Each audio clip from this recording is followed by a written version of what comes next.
It's good to have you on here, and it's good to be busy, especially now with the kind of year and a half we've had. And before we get into some football stuff, I really just want to learn a little bit more about you, Rich. I mean, tell me a little bit about what you do with Coastal Advisors and really your football journey in getting to this place you are right now, where you represent, over 600 clientele across the entire sports media landscape. It's funny. I went to the University of Maryland. I played football there. And, a lot of people always say, how did you build this network? And I always explain to them that the network was built for me since I was in high school.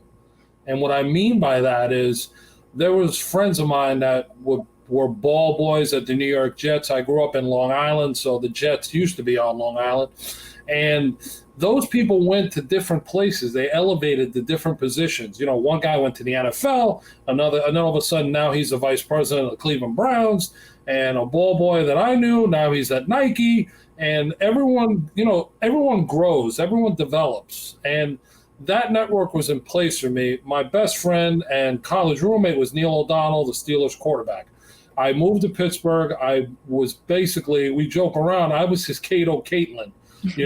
I drove him. I made sure this was done and all those other fine things and fun things that we did. But I always took mental notes, hey, I met this person. I go to Pittsburgh the first day that I'm there. Who do I meet? I meet Mario Lemieux.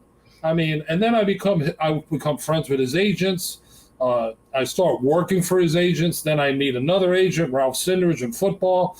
And all of a sudden, I'm entrenched. I'm in the world of sports. And it was just a matter of, what am I going to do with it? I don't want to be an agent because I just wasn't into it. And I enjoyed a little bit of it in the beginning as a runner, so to speak. And but the insurance thing, when that idea was brought to me, that allowed me to work with everybody. Instead of, when you're an agent, you got to recruit your client, and that's how you make your living.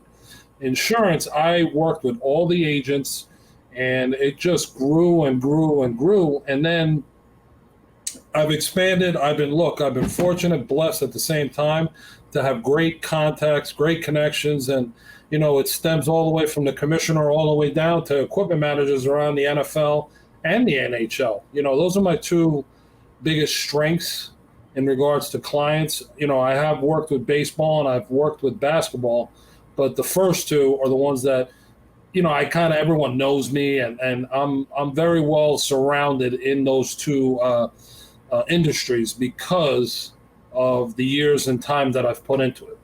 What do you think the biggest difference is between the two industries? Well, I'll tell you that I always say this, and and I know many people will agree. The hockey players are the best to deal with. They are great. Don't get me wrong. Football it's in my blood, but the hockey players, it's two different things because football, those guys, and I know this because you're recruited out of high school, then you go to college, and then you become this star at college, and now am I a first-round pick, second-round pick, or a free agent, whatever the case. Hockey is a little bit more different because these guys, a lot of them are Europeans, they're Canadians, and they grow up differently than the American football player. So I think you got two different animals, so to speak, when you talk about NFL and NHL. And the NFL life doesn't last as long as the NHL life may last because, with hockey you have, the different leagues and different levels, and you can go play overseas and you have more options. So I think those are really some of the differences between both sports.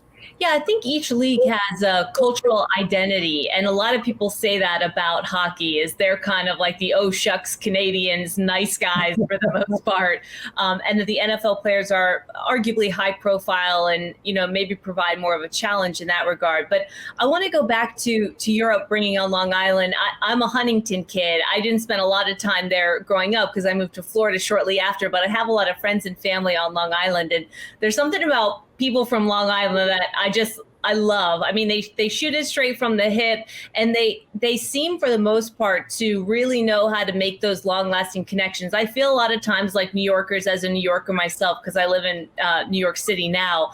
I feel like New Yorkers are real people, if that makes sense. I mean, they know how to meet somebody and strike up a conversation, and networking is so much a part of that, which it seems like you have mastered, which is, extending yourself, your authentic and genuine self to somebody so that they can see who you are and they like you and they trust you, and your network grows from there. And I'm just curious, with today's social media landscape and how big the teams are for some of these superstar athletes, and by teams, I don't mean their professional teams, but just the teams of people around them.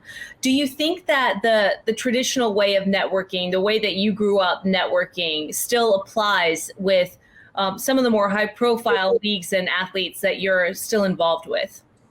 That's a great question, and it has changed. I'll give you the best example so everyone who's watching and listening gets it. When I started in this business, I would go to the Senior Bowl in Mobile, Alabama, and there would be every agent would be there because they're either with their client or trying to get their client signed and whatnot. And then you would have maybe 2 or 3 financial advisors, and then there was me, the insurance guy. 10 years later, you've got 25 financial advisors. You've got hairstylists, you've got masseuse, you've got the best one was custom tailored suits. You have tailors running around trying to get these guys to, get ready for the NFL, get your clothes now because it takes you months to make, and then to get it altered and whatnot. And then when you become a pro, it'll be ready. And I saw all that, and I left that after being there like 10 years because I built a brand. I built a name, and people always say, how do you do that? And I always say, regardless of what I do or anyone else does, you have to be proud and be strong enough to tell people what it is that you do and what you expect from them and what you bring to the table, because people, especially me, I go to so many different venues and places, and, like I said, the commissioner will see me and come over and say hello to me, hug me. Hey, what's going on, Big Daddy, blah, blah, blah. There's head coaches. I deal with head coaches. I have GMs as clients. I've had the great fortune of now insuring contracts, which is something that it took me probably 15 years to do. And now I've gotten involved in that process. So I think it's being out in front. And I'll give you a typical schedule for me probably 10 years ago. I would, between football and hockey, Monday night football game, I'd be there, most of them. Tuesday night, hockey game. Wednesday night, maybe a hockey game. Thursday night, a hockey game or a college football game before the NFL came into play on Thursday nights. Then Friday, all right, I'm traveling to go see a college game. And then, and I remember this so like it was yesterday, I was working out. I had clients at USC. I insured Reggie Bush and so many other guys that played there. I would go to games there on Saturday and red eye back into Newark so that I wouldn't miss the Jet or Giant game because I wanted my clients to see me. I wanted everyone to see me and say, who is Big Daddy? What does he do? And that was always a big thing that I let people know. And that's why when we talk about being featured in the Wall Street Journal and the NFL Network, in Forbes and all these other great venues and places that I've had incredible luck to be a part of, because people were curious. It was kind of like, where's Waldo? But, with a business sense, if you want to make fun of me or make a joke out of it, because I was like, you're in front of people. And I always use this, commotion creates motion, or motion creates commotion, both ways. So when you're out in front and people see you, I'm not an order taker. I'm not going to sit behind a desk. I want you to meet me and know why I'm here to help you, and you'll be successful if you listen. And I'm not a one-man show. I have a partner. His name's Chris Muro. We have an office in Boca Raton, Florida, and in New York City. So our job is to educate our clients and potential clients on what we do and how we can help them. For me, I think the biggest takeaway in what you just said is that it really boils down to trust. If you've got a client, they do want to see you because they want to know that you have their best interests and you're working for them, and that they can trust you, and that you're really there for them. Because I think not only in the NFL, but across some of the other pro leagues that I've covered, there's a lot of takers out there. And as the teams get bigger and bigger, so do the just so do the pockets. They get wider and wider, I think, sometimes. And so for athletes, is that what it boils down to for you as well, is establishing that connection of trust where you're not just going to be a figurehead, an order taker. If you've got a pro athlete, especially with somebody that's trusting you with something as important as insurance in pro sports, that you want to be there for them, and you want them to know that you really truly have their back. Well, I'll tell you a funny story. On my show, we always say we're going to tell you the stories behind the story. So here's this story I'd never forget because it made me laugh so hard after I explained to the person what I thought of them. So I'm doing Fox, and, we go into the whole spiel on who I am and what I'm doing and whatnot. And I get a phone call, and it's from a woman, and she says to me, listen, my son is probably going to be a top 5 NBA player. I just watched you on TV, and I'm very intrigued about your company and your services. Okay, well, tell me who your son is, and then I can kind of evaluate and give you, well, wait a minute, let's work out the details. I said, details? I go, well, yeah, I need to know who your son is and his age and where he's at and so on. No. We're inviting 10 guests, 10 potential advisors, agents that could work with my son, and each one of them will pay a fee of $10,000 to have the meeting. And I said to her, really? I go, wow, he must be like a top 2 in any case. You have 10 meetings? Make me number 11.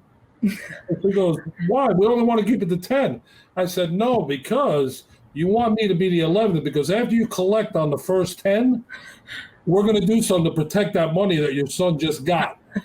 Click, hung up on me, and I was trying to be funny about it because I knew I wasn't going to pay to do that, and it's illegal, especially when your son's still in college.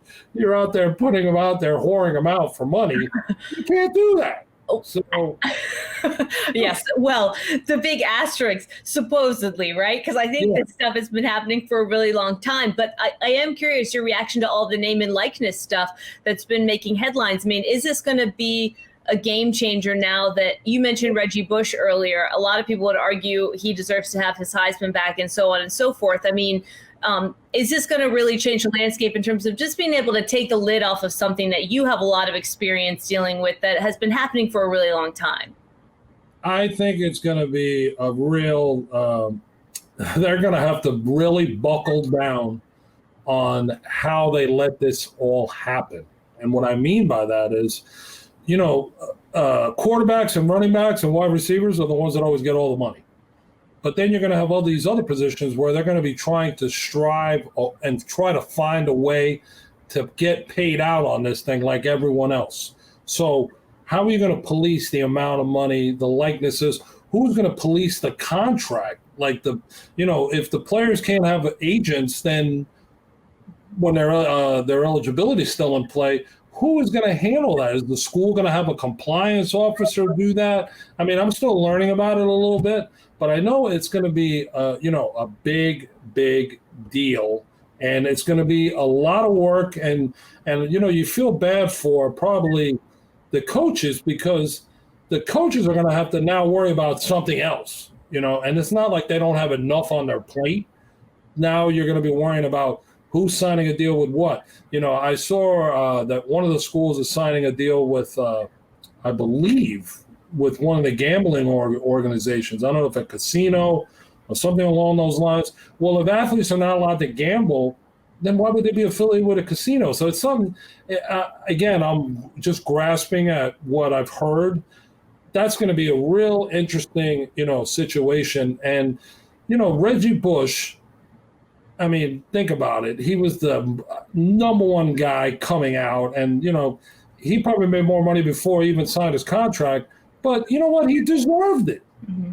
He earned that Heisman Trophy. What you do on the football field and what you do off it are two different things. And maybe I'm a little biased, but he should get that trophy back because he did earn it.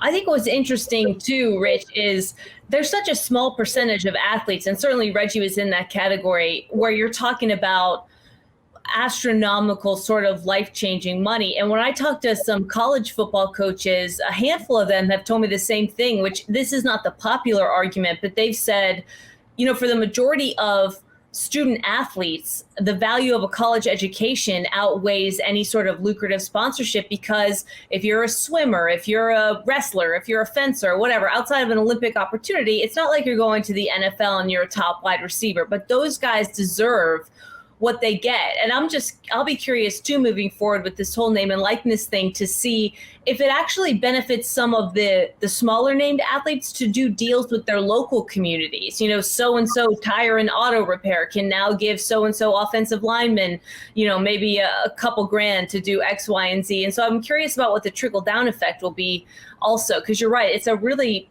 complicated and nuanced topic, but I think you could certainly make the case that a lot of athletes at the very top, the athletes that you deal with, deserve to be compensated and have deserved to be compensated for a really long time. But without agent oversight, I didn't think about that point before you brought it up, because I'm still learning about it as well, but I really, truly don't even understand how that works. I mean, to not have any kind of advisorship at the top sounds like it's going to have the potential to be a very, very messy situation if the universities are involved. Yeah, I would agree. And I'll tell you, we'll have a quick chuckle right here. You talk about, I'm an ex-offensive lineman. So, all right, so now I got to deal with a tire company. Well, look, give us all money and we'll roll these tires and use them for workouts, and you can film it and use our likeness and image, whatever. That's how it's going to really get. I mean, guys are going to, I would imagine right now that I would say 40% of the population in college football are out looking for these kind of deals right now. I can guarantee you, because look, when you go to college, people don't understand. A lot of people don't get this, and I know this, because you go to college as an athlete, you got to go to practice. Well, first you got to go to school, then you got to go to practice, then you have to study at night. And if you can't work and you come from a low-income family, even though you're getting all your meals and your tuition and your books paid for and whatnot, you still are lacking capital, or you're lacking money. So some athletes do work. They don't tell anybody, but that's what you're going to get into, because these guys are now saying, okay, we have the opportunity to let me use my name, my likeness, my image, whatever, and I'm going to get paid. How much that is, I don't know. And again, like we just discussed, who's going to manage that? Who's going to police that? I mean, excuse me, I haven't seen any. I'm still learning about it as well. So I'm curious to see where that whole thing is going to go. And then, the other thing is, and this is where probably I would come in, what happens if you have that star player that you're paying to use his likeness and image, if he gets hurt? What happens then? What happens if he gets permanently hurt? How does the company recoup their money? Yeah. So those are the things that are really, hey, maybe it leads to more business for me, but who knows? There's a list of questions that need to be answered. When did you know that the COVID-19 pandemic was going to have such an impact on players getting injured that would potentially affect your business? Because the main takeaway for me after this last season was, man, we saw a lot of knee injuries, hamstring injuries, all kinds of stuff, because I don't think I really had as well of an understanding as I do now of how important the schedule is, the rigidity of the schedule for, say, an NFL player, and when that's taken away, what that does. And not just, what we heard in the headlines over and over again about learning the plays and, studying the opponent and all this stuff, but actually just the physical motions of going through practice. I think we saw that took a tremendous toll on a lot of players. Was that something that you saw coming? And is that a storyline that you think is going to continue now that we're out of this pandemic? Or, are we going to kind of get back to normal and see the amount of injuries get back to normal too? Well, it's funny, that you mentioned that. When the whole pandemic thing came out, the thing that I was telling agents and players, and I had a lot of them asking me, and maybe you didn't even know this, if I, as the athlete, went to training camp and got COVID-19, or before COVID-19, or before training camp, got COVID-19 and lost my capability to breathe and function, the team had all the right in the world to cut you.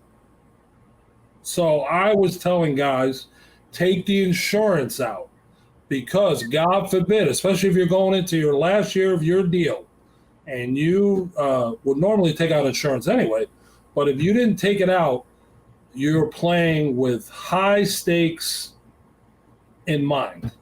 And I think obviously it did affect injuries, but I don't believe there was a lot of career-ending injuries. There was injuries up and down all over the place, because remember, training camps have changed so dramatically, where even guys are not even playing in preseason games. Maybe they'll play a quarter, and now I think they've eliminated one preseason game and added a full game. Mm-hmm. So guys are playing less. And, the younger guys or the free agents and whatnot, those are the ones that have to take advantage of the opportunity to get out there. But I believe things are going back to normal, and that's what it looks like. But who knows? I don't want to sit here and be the weather guesser. It might rain tomorrow. Oh, it might be hot tomorrow. Who knows? Yeah, right. Everything could change like that. Mm-hmm. But listen, the game is back. There's going to be fans. I mean, not that the game left, but there's going to be fans. And, that was the biggest thing that I missed last year, was I didn't go to not one single game. My brother is an assistant coach for the Buffalo Bills. Had they won against Kansas City and been in the Super Bowl, yes, I would have been there for that. And normally I'm there because I'm correspondent for Fox and Friends, and I cover the Super Bowl. And I run around, I do interviews and whatnot, and talk about things that people want to know that you normally don't know. But I'm excited for this season to come, with the NFL coming back. And I've already kind of laid out my game plan or flight plans or games that I need to go see and go see somebody. And, there's clients that I don't meet until the season. I may insure them before the season, and then I'll meet them along the way. And I plan accordingly. I'll put a whole schedule up, and I'll look who's coming in, who's playing where. We were talking about Aditi before, and Aditi asked me, she goes, well, you're a Giants guy. So what happens when the Giants play the Bills? Or if the Giants are playing on home and the Bills are over here, like, what game do you go to? And I'm like, well, it all depends on who's coming in, because I try to be out in front, be in front of the client. And, a 1 o'clock game for me is like an all-day affair, because I get there at 10 o'clock. I am out on the field. I go see who I need to go see. I go by the locker room. I do whatever. And then I go up to the press box or a suite. And then after the game, I see clients on both teams. So it's a full day. I would leave, like I said, I leave at 9 o'clock, get there by 10. I get home by 7:30, and that's on a Sunday. Think about if it's Monday Night Football or Thursday night. And that's the only way I know how to build the business, and that's how I built it. I've made mistakes along the way, but now I have a great team behind me, and everything is as good as it could be. What are some of the big storylines heading into the season that you're interested in? Well, the Buccaneers, I'll tell you, they just, they're magic. I mean, they signed everyone, the whole starting teams back. on both sides. So, you got, and I know Bruce Arians, or BA as everybody calls him. I know BA from when he was at Temple, and I cheered for him quietly and privately because I know the guy, I know the man he is, and it was great for him to see him win a Super Bowl. Tom Brady is a great friend, and I know him from his Michigan days. Mm-hmm. So as you can see behind me, if you look over my shoulder, that's his one of his jerseys up there. And so on and so on. I've been blessed with these relationships, obviously with guys that I'm friends with and I work with, mm-hmm. And so that Buccaneers thing, I'm really curious to see. And then on a personal level, look, of course, I would love for the Giants to get back, and for my brother's sake, the Buffalo Bills. I mean, they were right there, one game away. So, my brother Jimmy, I know you'll be watching and listening. Get it done, kid. Get it done. It's funny. I grew up a Giants fan, too, because I mentioned I'm from Long Island as well. And my dad was a Giants fan growing up. And a lot of people ask me, oh, man, working in sports, it must be so great. Like, who's your NFL team? Who's your this team? Who's your that team? And I always tell them, as I go on in this business each year that I pick up, I really start to root for people instead of teams. Because, once you pull the curtain back and you see how the sausage is made, so to speak, you start to have a different understanding of the NFL, for example. And I love that you mentioned that about Bruce Arians, that, you were rooting for him privately as a person, because there's a handful of guys in the league that I really root for as people across the entire league, and that's kind of how I go about it with my fandom, is you start to know which guys are great and which guys are a little less than great, and you just start to root for the great guys. But I'm curious, because so many people in the league, who do you think is the nicest guy in the NFL? Wow, there's a lot of them. I really can't pinpoint one guy. Well, that's a good question. I think they're all great in their own way, and I'm not saying that to be politically correct. I'm just being honest. You have relationships with certain guys, and then there's guys that you don't have a relationship with, but they'll go out of their way to at least come over and say hello. And, hey, the biggest question is, hey, Big Daddy, let me ask you something. What do you do for a living? And you get into explaining it to them. And then, it's people see me on TV, and you know what? I fell into that by accident, and it's kind of funny. Obviously, I have my Fox NFL hat, and I'm biased to them because that whole group, those are my boys, But when I started doing Fox News, the first thing that came out of everyone's mouth was, Michael Strahan got you that gig, And I'm like, no, he did not. Like, he didn't even know I was doing it. And then he found out later. And then I went to guys like him to get advice, to learn about grabbing a mic and, how to talk to people. And I'm still learning at it. It's, this business, it's get in front of people, be able to get the message out of them, and do it in a fashion where people feel comfortable, So it's obviously the biggest thing for me was, obviously, here I am having a conversation on national TV, and then I'd get up the next morning and we talk about it, so like you're critiquing yourself as you're on air. So that was really, a game changer for me, because it took me to an area that I was never familiar with. I didn't go to college for journalism.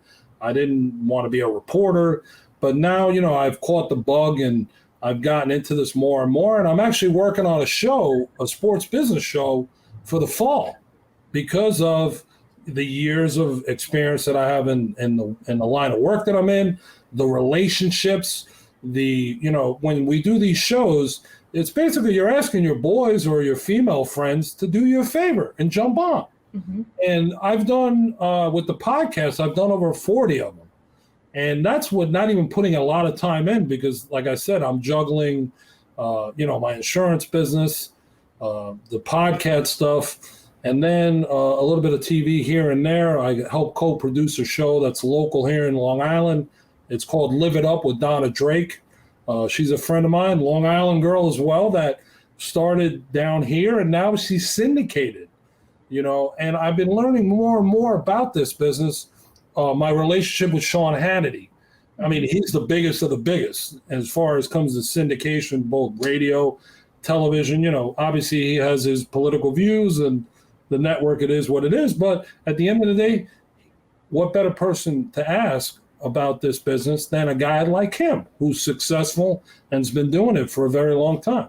Yeah, absolutely. And I think too, for me as a woman coming into sports, like that's always the popular topic that I get. Everybody always asks you like, hey, what do you do for a living? And for me, what I get time and time and time again is, oh, what's it like being, a woman in sports? And I always tell people, just like I've never been a surgeon, I've never been a linebacker, I've never been an Olympic swimmer. And so like to get that versatility, I think I've taken an approach similar to yours too, where you try to identify the people that have value around you and learn from them and grow from them and ask them questions and take their feedback and try to show them that you're a genuine person who has an interest in a curiosity and you want to learn. And that's worked out really well for me in the past, but it's been entirely predicated on having really nice, generous people around me. And I think that, that want to teach me and show me and communicate things that like they know a lot about, that they're excited about. And I'm glad that it's worked out that way for you as well, because even something like sports business, that's a really saturated market. I think one of the things that sets you apart in that is the fact that you have, from the very start, developed a network and built relationships and have the Rolodex and have sort of done things the right way, because that's going to be the differentiating factor with all these athletes that have their own platforms and can speak directly to consumers, where that wasn't something that we could do before. It's about, like, for me anyway, kind of the basic stuff at the end of the day, which is who do you know and do they trust you and can you communicate it? Well, you know what? What I always share, and I shared this with an athlete who wants to get into TV, but he's a young guy, so he's still got a lot of football left. And I said to him, I go, look, if this is what you really want to do, then do it. Align yourself up with a speech coach, align yourself up with a production company, and practice and look at yourself and learn. And I told him, I said, look, I've got Jim Trotter, was one of my dearest friends as a client of mine. I'm going to connect the two. Who better to learn from than that guy? I mean, he's written at Sports Illustrated. He's a member of the Hall of Fame committee, and he's on NFL Network. He's been on ESPN. I mean, that's the type of people that you want to surround yourself with. And he's been a guest on my show. He comes. I have a big Daddy Celebrity Golf Classic that's coming up in September. All these guys come in, and they're friends and clients and colleagues and associates that want to support, because I'm asking them as a friend. I'm not asking for any other reason. Obviously the names are what attract. So the bigger the names you have come in, the more fanfare and the more people want to donate. And at the end of the day, it's a goal to raise money and also educate people on some of the platforms that I'm involved with. And, I've been blessed. You talk about these companies, right? So, for instance, I'm sitting here, and this is Arizona iced tea. This is water, okay? I have a refrigerator back there that's full of Arizona iced tea. So, I'm not a famous guy. Ready? I have a relationship with a company like that. They support all my charities and events and whatnot. When I'm on air, I'm dressed by Saks Fifth Avenue. Most people would kill to have a clothing deal, but I took the idea and I dressed other people that were bigger than me. Mm-hmm. So I had we used to call it Team Saks. So at one time, I was dressing Brian Baldinger, Bob Papa, Adam Schefter, and Kevin Weeks and Eric Coleman. So between the six of us, we attacked social media in suits and shirts and ties and those are the things that I have shared with two athletes, because I wanted to give them the idea of, look, you don't need to be afraid. Ask. If you don't ask, you don't get. The worst thing you can get is a no. And then put my foot in my mouth. Now I have all these TV camera. I mean, I'd have all these hosts and TV personalities, both men and women, hey, Big Daddy, you think Sax will dress me? You hook it up, blah, blah, blah, blah. And I'm like, oh my God, as much as I'm so happy to do it, because I picked a select group of guys because of the relationship. And you know that you can count on these guys to do what you asked them to do. Mm-hmm. We had a great run. I was hosting a Super Bowl party for Sax Fifth Avenue. The Hall of Fame running back or quarterback. I was just Big Daddy. I was fortunate. And, I guess marketing plays a big thing in regards to my life because I'm very active in social media. Mm-hmm. I'm very out there. And again, at the end of the day, I just want people to know who I am and what I do and how I can help, and that's really it. That's when push comes to shove, it's about sending a message. And I'll tell you real quickly, the thing that really has people scratching their heads, and I got into something that totally different from sports. I became an ambassador to a women's empowerment group. Wow. Yeah. It's a group called the Share Group, but it's now not the Share Group. It's a movement.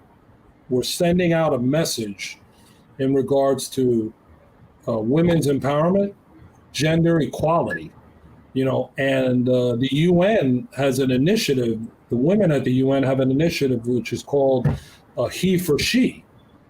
And all of a sudden, here I am getting an award for this.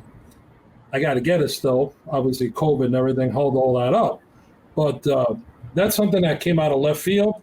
And one of my dearest friends, closest friends and business colleagues, her name is Angelica Steen Olsen. Her and I sat down one day and she said, it would be great for you to be an ambassador and send a message out.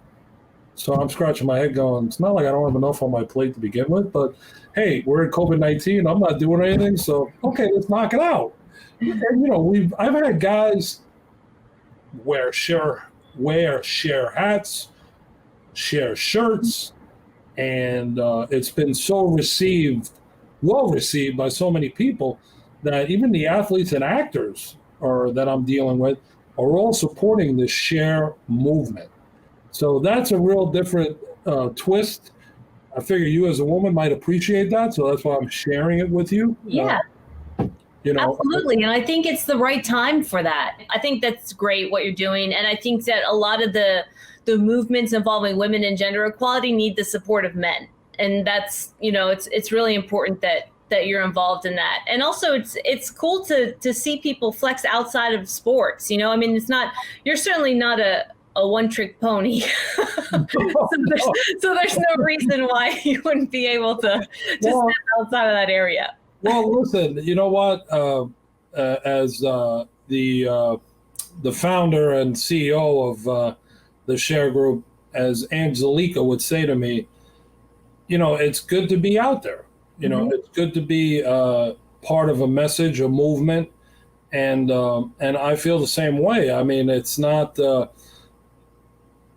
not asking me to do anything that's really that strenuous or that restrictive. It needs to be put out there. It needs to be shared. It needs to be sent out. And listen, behind every good man is a great woman, they say, right? So, absolutely true. So I'm a believer in that. And listen, we have our luncheon, the Share Women's Empowerment Luncheon, September 9th. At Oheka Castle in Long Island. So you know where that is. Yeah, I do. You are welcome to come and be our guest. I would love that. I'm going to put that on the calendar. Put it on the calendar. And we have incredible speakers coming. We have some of the golfers. We're just not naming them, but I'll tell you the highlight is the CEO and founder of Priceline.com, Jeff Hoffman. Oh, wow. Yeah, those are kind of relationships that I have and developed throughout the years. And, again, you're asking your friends to come help support you, charities. And one of the charities that we're supporting is MVP, which is Merging Veterans and Players, which was started by Fox's own Jay Glazer, NFL insider. So, I keep it close to the heart, or close to the vest with my crew, you know? Yeah, I'd love to be a part of that. And, we can talk about it too offline, but if you need any help moderating or anything like that, I'd be happy to lend my services because I'm passionate about gender equality and I think it's really important. Well, thank you. Because you mentioned, I want to be in the Big Daddy Friend group. Because you mentioned Jay Glazer, I know you know him very well. You know Adam Schefter very well. Our producer Malcolm had me ask you, which one do you think breaks bigger stories between those two? Malcolm, you're overstepping your boundary. I'll take the fifth. Listen, everyone does a great job. Both guys do great jobs. And one guy goes left, the other guy goes right. I don't sit there and, critique anybody because I hate when people critique me. Mm-hmm. So I can't really answer that question. I'm just happy that they're both my boys and they're there to help me and support me and be there for me when I need them. You know what? There's room for everybody in the pond. So there can be more than one guy that does that sort of thing. Absolutely. Is there anybody, Rich, in the NFL that you've never met that you'd like to meet? Anyone that I haven't met? Wow, that's a good question. Well, I haven't met the new class that's come in yet. Trevor Lawrence, I haven't met. It would be interesting to meet him. I know he's the hot potato right now, being the number one overall pick. But I've met so many people throughout the years. I mean, it's, people ask me how I got started, where I got started. I mean, one of the greatest guys that I'm still close to and dear friends with is Ronnie Lott. He is one of the guys that obviously he has a college trophy named after him. He's 4-time Super Bowl champion, USC's finest. The guy that hit like a train. I learned a lot from being friends with him and actually working with him for 2 years. So, there's Michael Strahan, obviously, is one of my dearest and closest friends. And, Jay Glazer. I mean, the list goes on and on and on. So as long as my memory holds up, I'd love to meet everybody. Sometimes it's tough. You have a phone. And I go to get a new phone, and the guy says, "Can I transfer the numbers over for you?" I said, "Yeah, sure, absolutely." He goes, "It'll take me 10 minutes." I go, "Listen, it ain't going to take you 10 minutes. I'm going to go get lunch. I'm going to come back." I come back an hour and a half later, ready? Hour and a half later, the guy goes, "You're only about 60% done." Well, I told you. He goes, "Can I ask you a personal question?" I said, "Yeah, go ahead. What? Who are you? Why do you have 4,600 contacts in your phone?" And I said, "I'm just an insurance agent. That's what I do for a living." He goes, "Well, I don't want to be a guy that pries, but I was sitting there as the names are going by. I'm looking at some of these names going, what? And I look, at the end of the day, everyone is equal. We're all people. And as long as you're good to people, and you treat people fairly, and if you do what you say you're going to do, that's all I ask for. I don't ask for a lot. I may seem high maintenance at times, but I'm not. I'm really Big Daddy, simple, black and white. Do you have everybody's contacts in your phone as their actual names, or do you have a system? No, I got a couple of nicknames, and it's some are, first letter, maybe last name, but I guard my phone very well. It's protected, and, I cherish the numbers that I have and emails. And it's funny. I was asked to write an autobiography. Someone wants to write my book. And I was told, you can write that book, but you're going to have to change the names around to protect the innocent, Yeah. I go, listen, I'm not going to write a tell-all book. It would be a bestseller, but I'd probably be dead in a week. Not for me. I'd rather just write something nice and peaceful. Well, yeah, you know what, Rich? It all boils down to trust, like you said, and forming relationships. And I don't care what anybody says. media is changing by the minute, but there are some things I refuse to buy in on. And one of those is that relationships don't matter anymore. I think they matter more than ever. I think the pandemic showed that we all want a level of connectivity with each other. And I think if you're a fundamentally good and decent person and you work hard and you create those relationships and maintain those relationships, which is probably maybe arguably the harder part, then you're going to be okay. And I think that you're probably the best example of that. You're certainly proof of that there's a way to do this, regardless of, how wild and crazy it seems to get with each week and month. So thanks so much for being with us and taking the time. It was great. No, this was awesome. And I want to wish you incredible success. I'm a lot older than you, so I've been up and down the hills, but you've got the whole world ahead of you. And it's great to see you doing well. And keep on doing well. And obviously, if there's any way I can help you, don't hesitate to ask. Now that you're going to be involved with Big Daddy's World, in our movement, get that message out there. I will. I absolutely will. Reggie Salgado, thanks. All right, you got it. Thank you.